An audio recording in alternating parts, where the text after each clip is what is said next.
देखें, ये जो डोनाल्ड ट्रंप हैं, इन्होंने कल जो एक स्टेटमेंट दिया था और उसके बाद वो दोबारा आप नाए हुरमुज़ जो है उसकी नाकाबंदी की बात कर रहे हैं और ईरान की तरफ से उन्हें कहा जा रहा है कि जी आप इस ऑप्शन की तरफ मत आएँ वरना जंग दोबारा शुरू हो सकती है।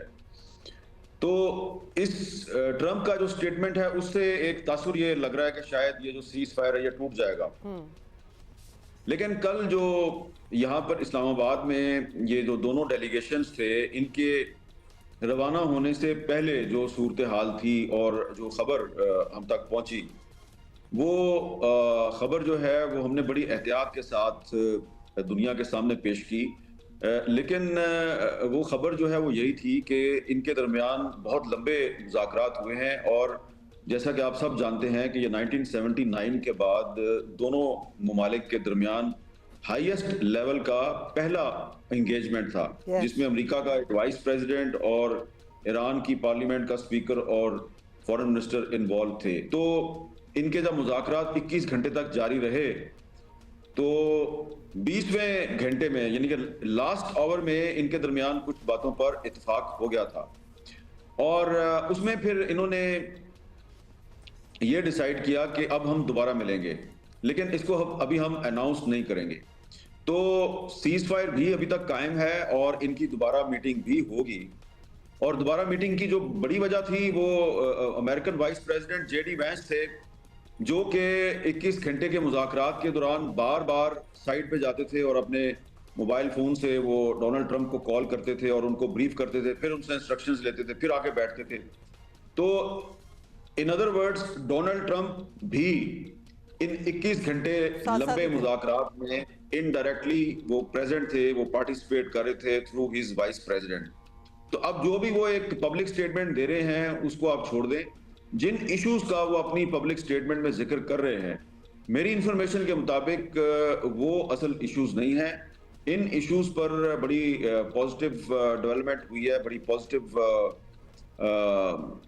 बातें जो है वो हुई हैं, लेकिन जिन इश्यूज पे प्रॉब्लम है जो कि हर्डल थे किसी ब्रेक थ्रू के रास्ते में, तो वो उनका ना वो जिक्र कर रहे हैं ना ही ईरान की साइड जिक्र कर रही है। ये एक अच्छी बात है और मुझे उम्मीद है कि अगर डोनाल्ड ट्रंप साहब की ये जो एक पब्लिक पोस्चरिंग है, इसके नतीजे में कुछ मजीद टेंशन भी पैदा होती है, तो इसके बावजूद आने वाले दिनों में ये दोबारा इनकी एक मीटिंग जरूर होगी। चलिए, मतलब दैट वुड बी ग्रेट अगर ऐसी होगी। और ये तो आप इनसाइट ही बता रहे हैं कि इन्होंने आपस में वैसे फैसला कर लिया था कि दोबारा मीटिंग करेंगे। Having said that, Donald Trump के मैसेजिंग का कोई असर तो होता है? मतलब अगर एक डेडलाइन उन्होंने दी हुई है जो पाकिस्तानी वक्त के मुताबिक 7 बजे आज शाम की है, and then the blockade starts, मतलब दुनिया में जो इकोनॉमीज के हालात हुए थे, that is actually what pushed कि ये मुज़ाकरात की टेबल पे आए। तो अब अगर ब्लॉकेड की बातें होंगी तो फिर तो बात तो वहीं चली जाएगी। इकोनॉमीज का क्या हाल होगा, या फिर आपको लगता है कि ये बात वहां तक जाएगी नहीं और इसमें कुछ घंटे ही रह गए हैं? मीर साहब, देखिए, आप इतनी परेशान ना हो। आप जरा वो पूरा बैकग्राउंड अंडरस्टैंड करने की कोशिश करें कि जिसमें डोनाल्ड ट्रंप ने ये एक धमकियामेज रवैया अख्तियार किया है। देखिए, उनके धमकियामेज रवैया अख्तियार करने की वजह जो है वो उनकी एक बहुत बड़ी डिफीट है जो उनको हंगरी में हुई है। हंगरी जो है वो यूरोप का वाहिद मुल्क था जो कि खुलकर डोनाल्ड ट्रंप को सपोर्ट कर रहा था और नेतन्याहू को सपोर्ट कर रहा था। ओके। इनफैक्ट आप जानती हैं कि इंटरनेशनल क्रिमिनल कोर्ट जो है उसने नेतन्याहू के अरेस्ट वारंट जारी किए हुए हैं और ये अरेस्ट वारंट जो हैं ये तमाम यूरोपियन कंट्रीज में नाफिजुल अमल हैं। इसके बावजूद पिछले साल जब नेतन्याहू ने हंगरी का विजिट किया, तो ये जो हंगरी के प्राइम मिनिस्टर थे विक्टर ओरबान, इन्होंने न सिर्फ उनका इस्तकबाल किया बल्कि इन्होंने नेतन्याहू को भी सपोर्ट किया और डोनाल्ड ट्रंप जो है वो भी उनको सपोर्ट कर रहे थे। अब ये जो इलेक्शन हुआ कल हंगरी में, इसमें डोनाल्ड ट्रंप इनको ओरबान को सपोर्ट कर रहे थे और ओरबान खुलकर उनकी जो इजराइल और अमेरिका की वॉर है अगेंस्ट ईरान, इसको सपोर्ट कर रहे थे। इनको बहुत बुरी शिकस्त हुई है और आप ये जानकर हैरान होंगी कि ये जो विक्टर ओरबान हैं ये चौथी पांचवी दफा प्राइम मिनिस्टर बने थे। हंगरी के बड़े पॉपुलर थे, बड़े पावरफुल थे और बड़ी नस्ल परस्ती पर मबनी इनकी सोच थी। इनकी शिकस्त जो है वो एक बहुत बड़ा धचका है। और ये बहुत बड़ा इंडिकेटर है कि इनकी support for Israel and America is perhaps the reason for his शिकस्त। नहीं, इसके और भी वजह, बिल्कुल इसकी वजह यह है कि ये जो विक्टर ऑर्बान थे, ये जो इस जंग को सपोर्ट कर रहे थे और ट्रंप को सपोर्ट कर रहे थे, नेतन्याहू को सपोर्ट कर रहे थे, इसकी वजह से हंगरी की जो पब्लिक है उन्होंने इबरतनाक शिकस्त दिया इनको, यानी कि इनका सफाया कर दिया। 16 साल तक ये पावर में थे, 16 साल तक, और एक बहुत ही यंग पॉलिटिशियन है पीटर मैग्यार, उन्होंने इनको शिकस्त दिया है। और दूसरी तरफ जो बर्तानिया है और फ्रांस है और बाकी यूरोपियन कंट्रीज हैं, वो कोशिश कर रहे हैं कि डोनाल्ड ट्रंप को दोबारा जंग शुरू करने से मना किया जाए। यहां तक कि ऑस्ट्रेलिया जो है और बर्तानिया और कुछ यूरोपियन कंट्रीज, उन्होंने कहा कि अगर डोनाल्ड ट्रंप जो है वो अगर आबनाए हुर्मुज को दोबारा कंट्रोवर्शियल बनाएंगे और उसकी नाकाबंदी करने की कोशिश करेंगे, हम इनका साथ नहीं देंगे। तो ये अभी शाम 7 बजे में काफी वक्त बाकी है और मुझे लगता है कि डोनाल्ड ट्रंप को ये जो इतनी बड़ी शिकस्त हुई है हंगरी में, उसका गुस्सा उतारने के लिए ना उन्होंने ये इस तरह की सख्त बयानबाजी की है। लेकिन जो यूरोप की तरफ से जो रिएक्शन आया है, और वो डोनाल्ड ट्रंप को बिल्कुल इनकरेज नहीं कर रहे, और उनकी कोशिश है कि अमेरिका और ईरान में जो सीज फायर है इसमें एक्सटेंशन हो जाए। तो इसमें मुझे लगता है कि अल्टीमेटली एक्सटेंशन भी होगी और इनकी दोबारा बातचीत भी होगी। वेल, हंगरी में शिकस्त से तो डोनाल्ड ट्रंप को अपना शायद फ्यूचर भी नजर आ रहा हो, because there is a lot of opposition in the US as well against this war. It's a very unpopular war. अब मीर साहब, 21 घंटे की टॉक्स, ठीक है, हुर्मुज वाला पॉइंट और न्यूक्लियर प्रोलिफरेशन का, न्यूक्लियर वेपन्स का पॉइंट, 2 पॉइंट्स हो गए। किन बातों पे अग्रीमेंट एक्चुअली हुई है? बिकॉज जब ये कहा जाता है कि बड़े अच्छे माहौल में बहुत सी बातों पे अग्रीमेंट्स होगी, दोनों साइड ये एक्नॉलेज भी करती हैं, तो प्लीज जरा पॉइंट आउट कर दें ताकि कोई हमें होप मिल जाए। What did they actually agree on? देखिए हुमा, आपने तो बड़ी आसानी से एक सवाल कर दिया मुझे, ठीक है ना जी। आप बड़े ही प्रोफेशनल स्टाइल में मुझे ये तकाजा कर रही हैं कि जरा वो पॉइंट्स बता दें जिन पे तो बता दें ना मीर साहब, मेरा तो काम है, मैं सवाल करूंगी, आपने जो जवाब देना है आप दे दें।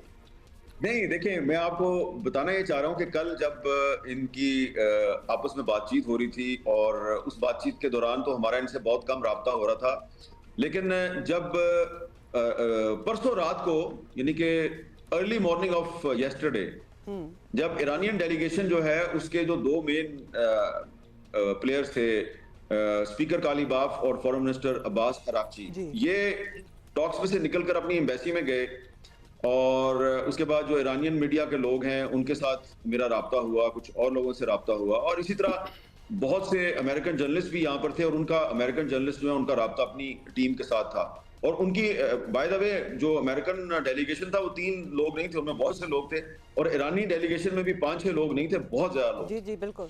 तो इन सब से जो राब्ता हो रहा था, तो जो सवाल आपने भी मुझसे पूछा, तो मैं भी उनसे यही पूछ रहा था कि जरा प्लीज ये बता दें कि आपका एग्रीमेंट किन बातों पे हुआ है और आपका इख्तलाफ किन बातों पे है। तो वो दोनों साइड जो है वो मुस्कुराते थे, और फिर वो मुझे कहते थे, mister Mir, it's very easy to ask these questions but it's very difficult for us to respond to your questions. तो अब यही बोल उनका जो जवाब है वो मैं आपको देता हूं कि हो सकता है कि मेरे इल्म में कुछ ऐसी बातें हों कि जिन पे इनका एग्रीमेंट हुआ है, लेकिन अगर अब मैं वो यहाँ पे खुल के आपको बताऊंगा तो इसकी बनेगी एक ब्रेकिंग न्यूज। वो यहाँ से जियो से उठाएगा कोई मिडिल ईस्ट का चैनल, फिर उसको अमेरिकन चैनल उठाएंगे, फिर वो ईरानी मीडिया उठाएगा, वो फिर जो निगोशिएटर्स हैं उन पे प्रेशर आएगा, अच्छा जी आपकी बात हो गई है, आपने तो पूरी एक मूवी बना दी, एक मूवी खींच दिया। हालांकि ऑथेंटिक न्यूज हो तो ब्रेकिंग न्यूज बन जाए, उसमें कोई इतनी बुराई भी नहीं है, but okay, I am not going to pressurise you. मैं आपको सिर्फ ये बता सकता हूं कि डोनाल्ड ट्रंप ने जो अपनी थ्रेटनिंग स्टेटमेंट में जो 2 इश्यूज बयान किए हैं, एक न्यूक्लियर प्रोलिफरेशन वाला और एक आबनाए हुर्मुज वाला, ये कोई इतना बड़ा प्रॉब्लम नहीं है, इस पर इनकी बड़ी अच्छी बात हुई है। और डोनाल्ड ट्रंप अब अपनी जो डोमेस्टिक ऑडियंस है उसके साथ ही is trying to play with the gallery, और वो तासुर ये दे रहे हैं कि देखिए जी, यूरेनियम के एनरिचमेंट पे तो ईरानी राजी नहीं थे, और मैंने उनको बड़ा प्रेशराइज किया है, और जनाब मैंने फिर अल्टीमेटली जनाब इनको मना लिया है। हालांकि वो उस पर इतना फटा नहीं पड़ा, और इस पे पहले भी जो इनके मुज़ाकरात होते रहे हैं माजी में, उनमें भी इनके अंदर काफी अंडरस्टैंडिंग हो गई थी। वो तो ये बार बार इजराइल और अमेरिका हमला कर देते हैं ईरान पे, उसकी वजह से काम खराब हो जाता है। और ये जो आबनाए हुर्मुज पे डोनाल्ड ट्रंप साहब ने एक बहुत बड़ी टेंशन क्रिएट की है, ये भी इनका मेरा ख्याल है कि एक ड्रामेबाजी है, और आफ्टर फ्यू आवर्स आप देखेंगे कि ये थोड़ी सी कूल डाउन हो जाएंगे, इस पे थोड़े से पीछे हट जाएंगे।